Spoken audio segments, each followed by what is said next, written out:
Batman, Superman, World's Finest, issue 36. Mark Waid writing with Adrian Gutierrez on the art. So this issue continues the Aquaman story that was set up last time, with the Floronic Man being revealed at the end as the culprit behind the spread, the virus that's going on in Atlantis. Meanwhile, the ruler of the Trident people, the Tritonists. Yeah. he's a bit of a little bitch, and then at the end of the issue, when he sees Superman kissing his wife, he gets really upset. But that's literally the cliffhanger of this issue, is that he's going to be feeling cucked. I'm starting to feel the wear on this book in this issue, just with a lot of the I don't know. I usually love Aquaman stuff, but these mer people, it ain't working for me, you know. I feel like I think I like this arc more than the last few things we've done in this book, just because there's some fun stuff, and I like the build up to Swamp Thing showing up with Batman being like, because Robin says, "Do you know anyone who can talk to plants?" And he's like, "As a matter of fact, Robin, I do." You know, enter Swamp Thing. I really like the art on the page where he explains the backstory of the Floronic Man, because it's like an old school art style, as if it's an old comic. That was pretty cool. I think the whole we have to ready the troops and we might go to war with this other faction, that stuff I was, whatever. Yeah. I'm not that fussed. The whole thing with Superman kissing his mermaid ex. That was just kind of weird. I'm like, okay, this is early days, so I guess this is before him and Lois are actually like a proper couple, so fine, whatever. But I don't know. It was a bit strange. I'm. I feel it's more like Wade throwing stuff against the wall. I'm like, all right, cool. It'd be cool to draw a Atlantis war with mer people. Gutierrez, give me this. I feel like it's less throwing stuff against the wall, and I feel like this book's an excuse for Wade to bring things in that he remembers reading when he was a kid, and he remembers this character, this love interest. So we have to get a little arc that she can pop up in. He remembers some of these other Atlantis characters, so we get some of them or whatever.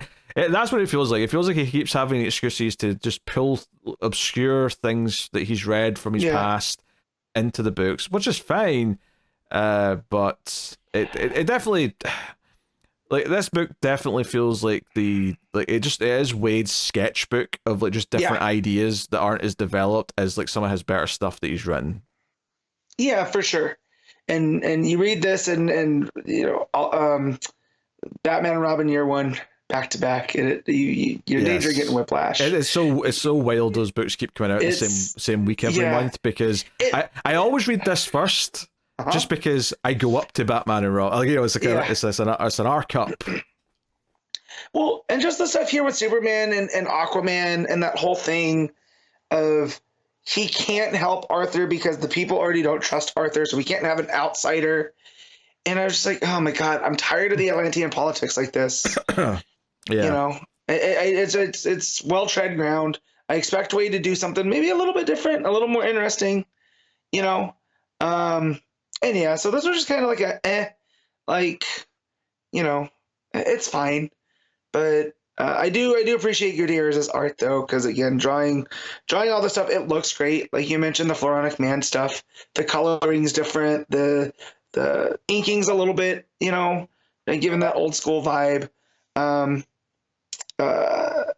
Just again, the mermaid stuff though, it's killing me. Obviously the art's pretty solid. I think Gutierrez does a solid job, right? It very, very much emulates what Mora's art style is on the book typically.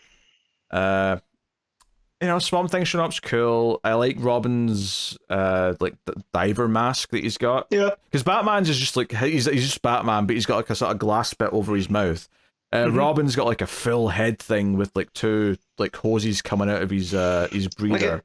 Like an old school dive suit kind of. Yeah. So I think that's pretty cool. But I like the other stuff is just kind of it's fine. It feels like I almost have nothing to say because it's just fine. It's fine. It's very with nice art, and I'm not mad I read it. It was a quick, easy enough read, and I will read it again next month. and I'm sure it'll be more fitting. Which is, needless to say, not a whole lot of interesting things to say about it. I guess I'm mildly curious how much of a fit the Aqua dude's going to show because his wife was kissing Superman. Because he looks pretty upset in that last little panel on the page. He's pretty upset's an understatement. He's very mad. I think he's going to try and kill Superman. Oh yeah, me too. It may fail miserably, of course, as he probably would, but I think he's going to try, as fruitless as it may be. So, yeah, just rate it, Matt. Let's put it out of its misery. 7 out of 10. I think your tone felt a bit more negative than that, to be honest. Yeah, but I mean, it's fine. I just, on weeks where I have stacked books like this, reading something like this upsets me a little bit more. Sure. Because at least if it's bad, we can have a good conversation about it. But when it's just like, I'm like, God damn it. Yeah, this is a 6. Okay. That's fine. All right, 6.5 then. I'll lower mine a tad. You're such a spineless Matt. No, I have too much spine, okay?